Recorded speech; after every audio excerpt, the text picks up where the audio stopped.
আবার বৃষ্টি আরম্ভ হয়ে গেছে।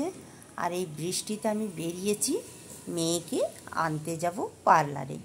মেয়ে যখন পার্লার যায় তখন কিন্তু আকাশে ছিটে ফোটাও মেঘ ছিল না, একেবারে খটখটে রোদ। আর বাড়ির সামনেই পার্লার, তাই ছাতা নেওয়ারও প্রয়োজন হয়নি, রোদে এমনিই চলে গেছে। আর এখন দেখো কি অজোর ঝরে বৃষ্টি, আর এই যে আকাশে দেখো মেঘও জমে গেছে, আর রাস্তাঘাটও জল জমেছে।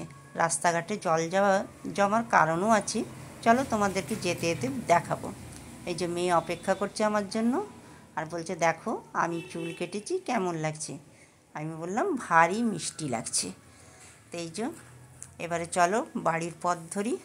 তো একটা ছাতার তলায় মা মেয়ে ফিরছি, আর ফিরতে ফিরতে তোমাদেরকে দেখায় রাস্তাটা দেখো কেন জল জমেছে।